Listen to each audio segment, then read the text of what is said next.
Hello and welcome to Healthy Living. I'm Dr. Pelto, and today I have a special guest, Shannon Place, and she's going to be interviewing me today about a topic that's very common with some of my patients. It's the topic of intermittent fasting. And you might be all thinking we're crazy when we're talking about fasting today, but she's going to ask a few questions. So my first question is, what is intermittent fasting? Okay, so intermittent fasting. And so fasting, what is fasting? Fasting is a period without drinking or without eating. And there's different types of fasts. There are some fasts that are religious fasts. For example, Ramadan. In different types of religions, they've been fasting for years, for centuries. And they have different periods where they may not fast. They may fast throughout the daylight hours, and they only eat at the nighttime hours. There are other religious fasts within Christianity. There are periods of fasting where they talk about fasting and prayer. So it's a period of not eating or drinking for a period of time. So all fasting really is a period of not eating and sometimes without drinking. That's what fasting. And intermittent means, well, it's not done every day. So it's intermittent. You're going to fast one day and not fast the other day, and then maybe fast again. That's what intermittent is. So how long do these periods of fasting usually last for? Well, it can be anything. If we go back to how maybe my parents or grandparents they ate, they all had incorporated in their lifestyle. They ate usually dinner at 5 p.m. And so 5 p.m. till midnight is 7 hours, and then maybe they didn't eat breakfast till 7 in the morning. So you're looking at 14 hours there. So they had a period of 14 hours of fasting at nighttime. Okay, that was their period of intermittent fasting, and that's one type of period. People now, we just have more eating opportunities, and that's basically how it is. So you get up, you start eating, eat 6 in the morning, you eat a mid-morning snack, you eat lunch, then you eat an afternoon snack in your coffee room, and then you eat a coffee or a beverage that has a lot of calories, and then before you go to bed, you have to top it off with some ice cream. So you're eating throughout the day, and there's not really a period of fasting. And so a lot of people that are interested and concerned with nutrition, they're finding that the key isn't just eating less. The key isn't just eating smaller portions, but it can incorporate this period of fasting to have really good effects on your body. So a lot of fasting periods, you may have your last meal, let's say at 5 or 6 p.m. and not eat your first meal till 6 a.m. or even until noon, or you may even go all day. It really depends kind of what your goals are with your fasting. And in your opinion, what do you think caused this cultural change from a fasting culture to eating all the time? I think I'm probably preaching to the choir here. I think it's the media. I think it's the big companies that are trying to sell food to us. Because when I was a child, they said you could never skip breakfast, right? It was going to be hazardous to your health as a child skipping breakfast, and you had to have it. And I think probably 30 years ago, there was nothing called snack food. Snack food didn't even exist. Now there is a whole food category called snack food. And so I think culturally, people are wanting to increase their profits, right? So they want to buffer their profits. So they make, okay, you have to eat this big breakfast, then you have to eat this big lunch, then you have to eat this big dinner, and then you have all these other snacking periods. And we see that it's causing the obesity, and weight has caused a really big problem with all of our health issues. And I don't want to say I'm not a diet doctor, I'm not a nutritionist, but I have an obligation to my patients to help give them different information. And this is one area that I like to talk to them about is the option of intermittent fasting for weight loss and for other benefits. Now, what appeals to you about intermittent fasting? For me personally, I've tried a lot of different things. In my office, so for those of you that are watching maybe for the first time, I'm a podiatrist. So once again, I'm not a general practitioner, I'm a foot doctor, okay? But I'm also interested in nutrition and health. And throughout the years, I've tried a lot of different things. There was a phase where I was using an app to track everything I ate. And I tracked it, and I did see some benefit. I didn't have a lot to lose, but I found it beneficial. And I think we have a couple of children. They're 3 and 4. And so when you have children, I think you tend to put on a little bit weight because you're stressed, you're not sleeping, and things like that. So I was trying to track it, and that worked well. Then I tried something else after that called bright line eating. Basically, all it is protein and vegetables, so eating protein and vegetables, but for multiple eating periods of the day. So basically you're eating protein and a vegetable for breakfast, maybe like 5 meals a day. So you're eating smaller meals, 5 meals a day, and that's one way of eating.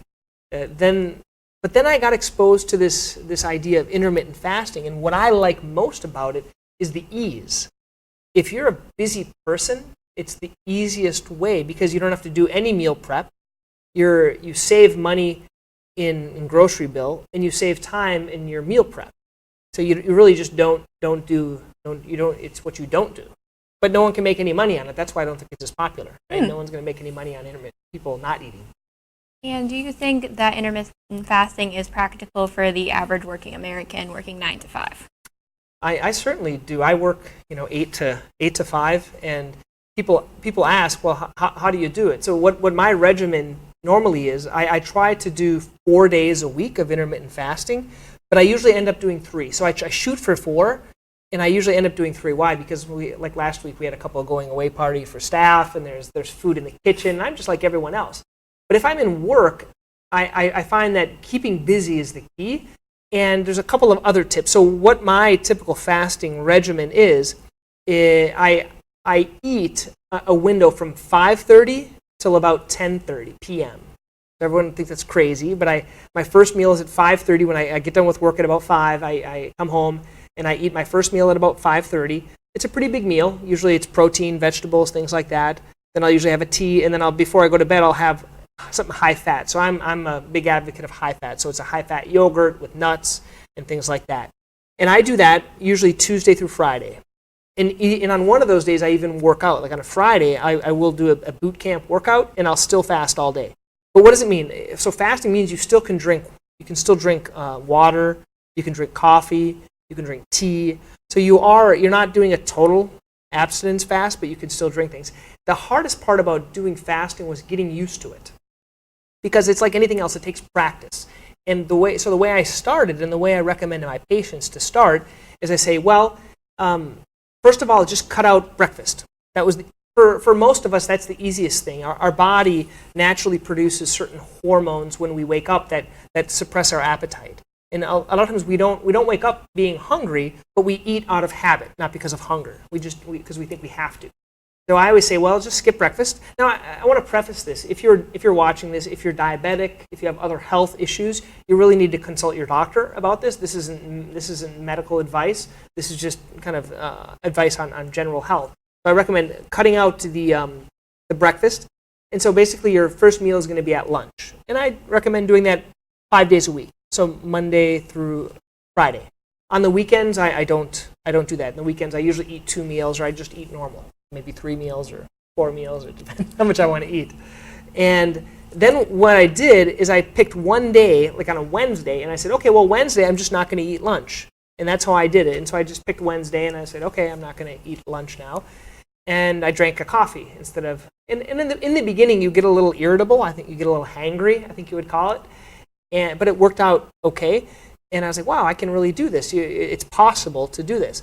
And the benefits were, I was feeling really good. I had more energy. I find a lot of times that after eating lunch, many of us feel lethargic because you're putting all that food in you and you're feeling lethargic. Now, there's a lot of different thoughts, but this is just the one that worked for me. And then I started to do it a couple more days, and then I ended up having a patient of mine who I interviewed on one of my episodes, and he does it every single day. Now, he had a lot of weight to lose, and he did. He's lost, I think, 80 to 100 pounds. And he did really, really well with it, and he's totally staying healthy. But he does it every single day. I don't do it every single day. I work from Tuesday through Friday. Sometimes I'm doing things on Monday, like recording the TV program and things. But I find on the weekends when I'm with my family, it's really hard to fast. I just can't. Because you have the stresses of the kids crying, and you have to realize there's a couple of other things that go with fasting. The 2 key points: it's really hard to fast if you're not sleeping well, and if you're stressed. So stress and not sleeping well make it really hard to fast, because those are things also that kind of bump up your insulin level, and it makes it hard. So you have to work on that as well. So it's not just the fasting, there's a couple of other components to it. Now, do you have any tips on how to avoid temptation while fasting? I think the biggest key for me is putting your mind that you are going to fast. You're not going to eat anything. And so if you're doing that, there's really no option.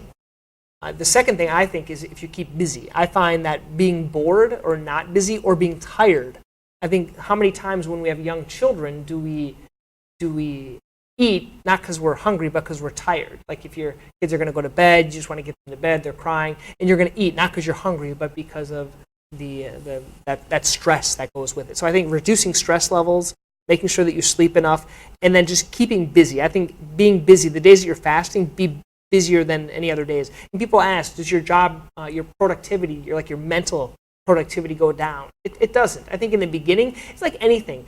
If you start cutting out sugar, right, you're going to have a sugar detox, and your brain's not going to function as well initially. If you try to cut out caffeine as well, your brain's not going to function as well initially. So there's a lot of these adaptations. It just takes some time to get used to it.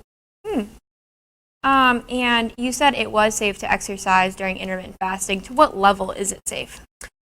I do a boot camp, which is basically a 45-minute or 50-minute interval training session. I think you can run, you can do really anything that you want. I was a skeptic as well about working out. I thought, well, what I used to do working out is I used to work out, and then I had this big protein shake, and then I was all into bacon and eggs, and I had this huge breakfast, and then I went to work, and I thought I needed all that because I was working out.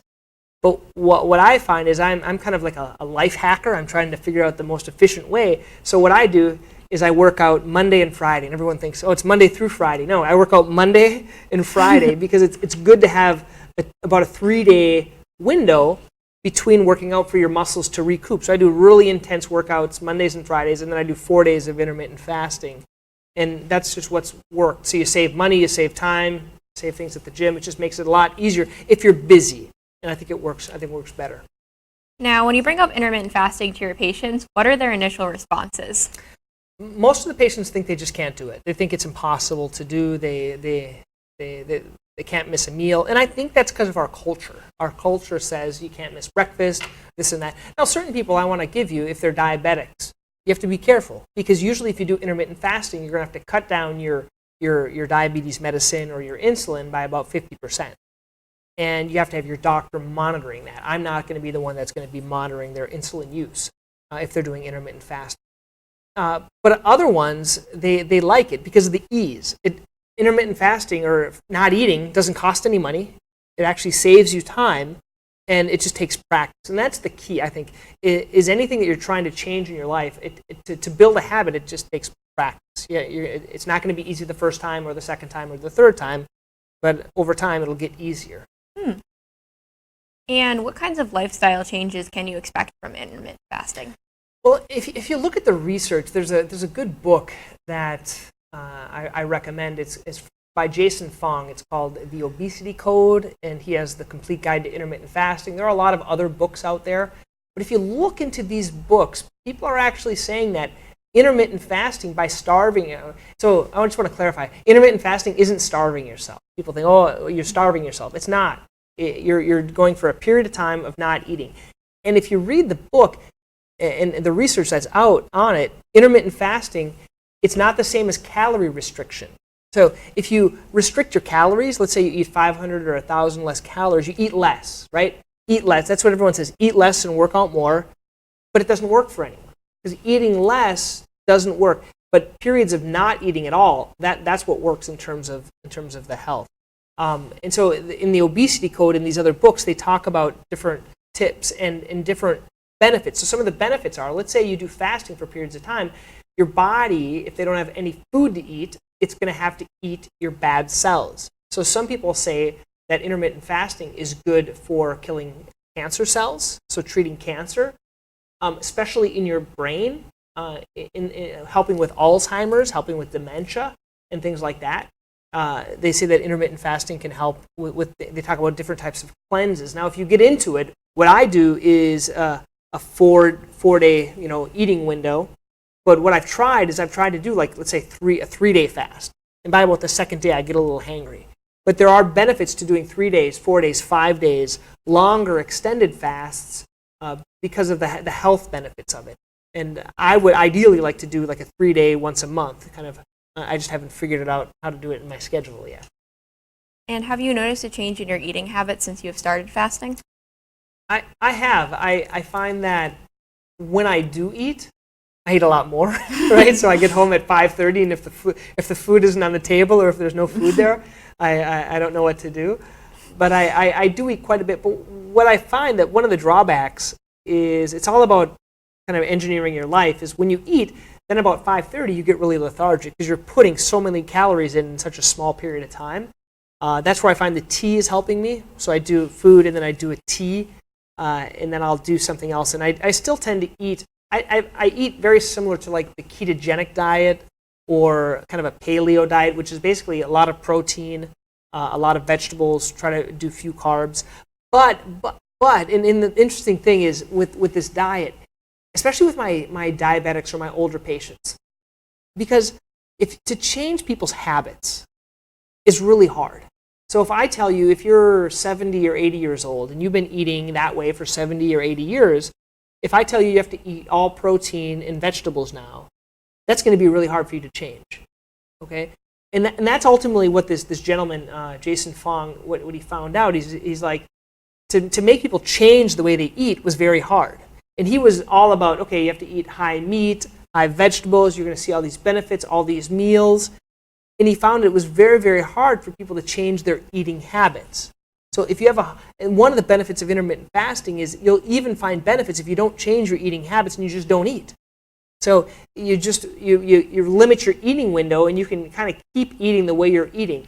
It's not, be more beneficial if you're going to change it, but if you can't change it, you just limit the window. And so you will see the benefits of the intermittent fasting.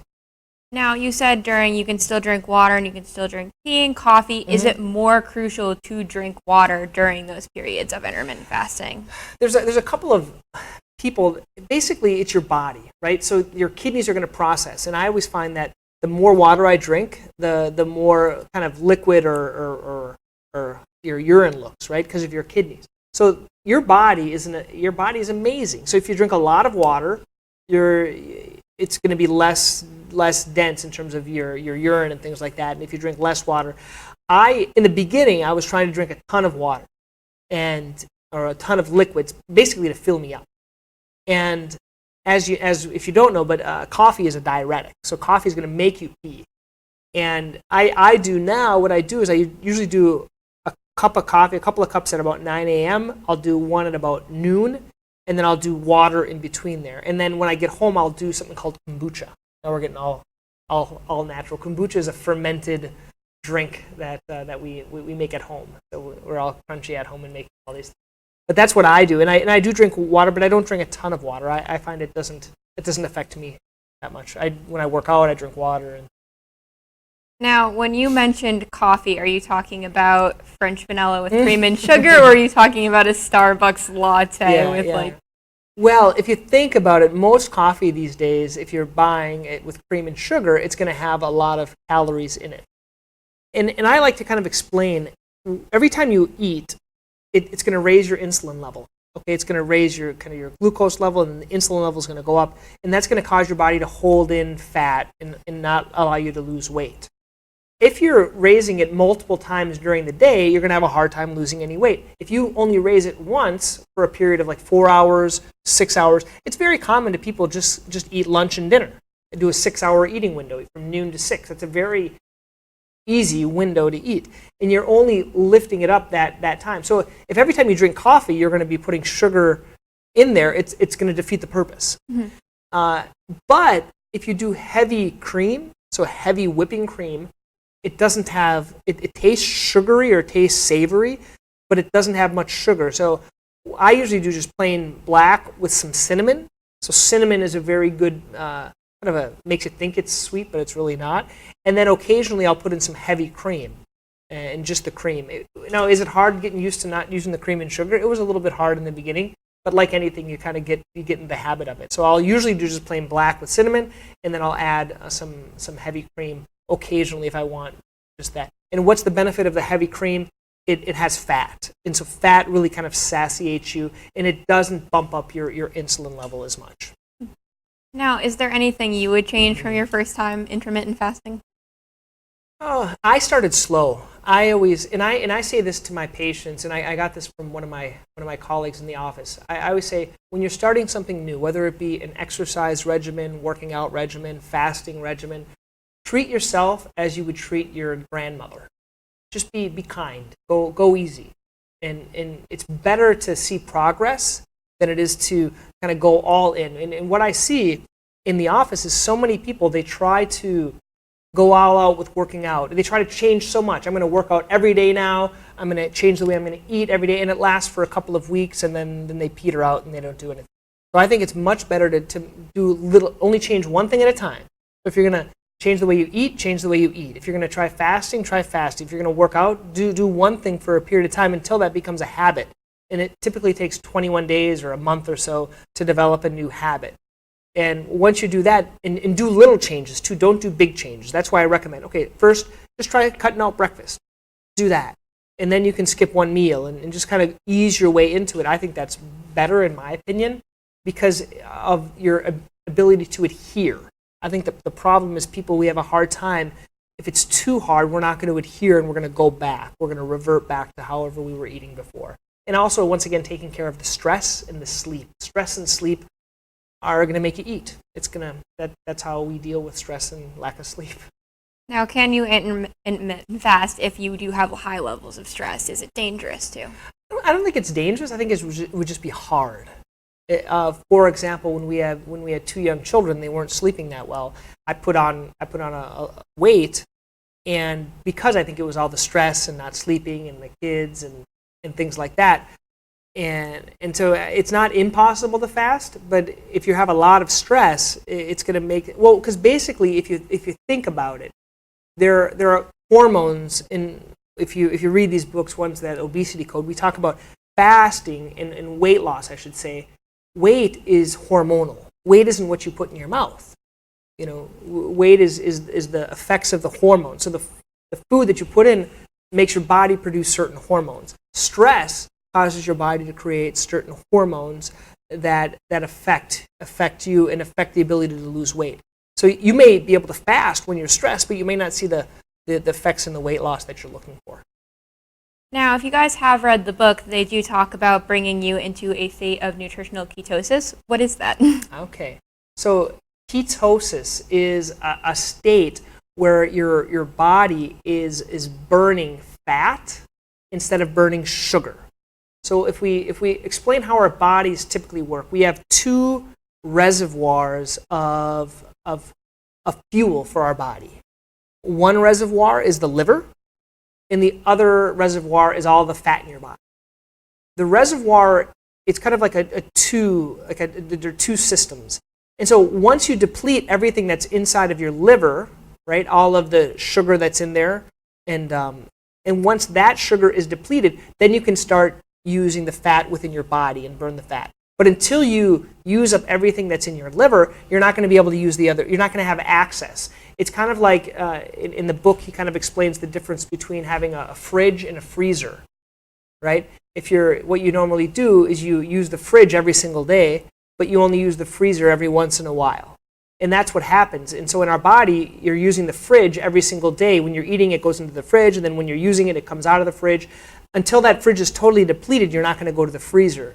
And that's the way our bodies are. That's where the fasting, and really, to get into ketosis, you have to either eat very, very kind of high fat types of food to help burn fat. That's one way.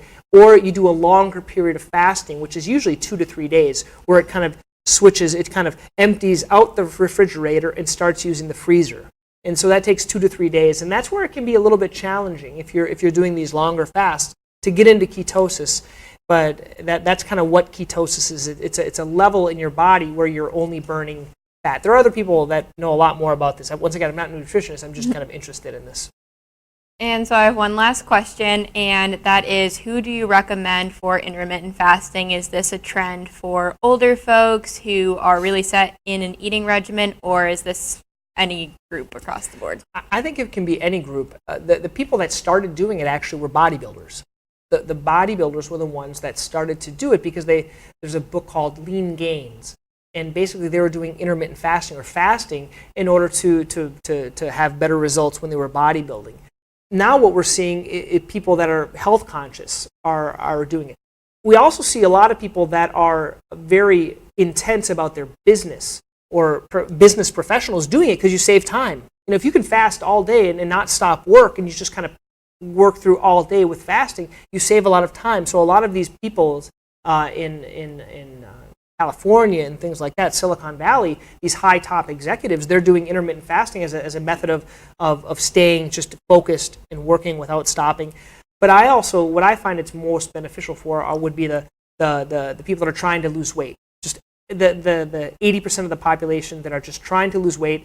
They've tried different types of diets, it hasn't worked. They've tried Weight Watchers, it hasn't worked. They've tried other types of things that it hasn't worked. There's no harm in trying it. And the nice thing about intermittent fasting, in my opinion, or elderly or anyone that wants to do it, once again though, if you're diabetic, you need to seek out a professional that is familiar with intermittent fasting to help you.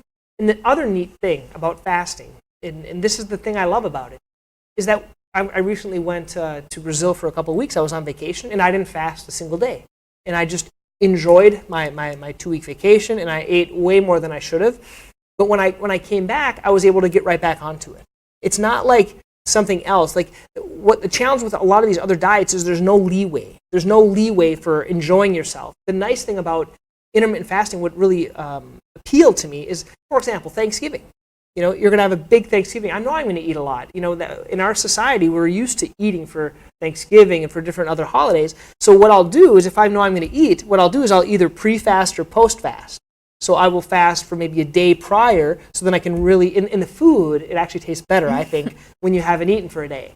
Or I'll do it afterwards, where I'll fast after. And recently, another thing that happens also, if you ever notice when you're kids or even when you get sick, we don't want to eat. I think fasting is natural when we're sick, for your body to recover. There's a lot of good benefits to it. Yeah. Thank you. That's all the questions I have today. Good. I hope you guys found this helpful on intermittent fasting. And once again, there's a good book called The Obesity Code that has some great information on this. Thank you for joining us for this session of Healthy Living.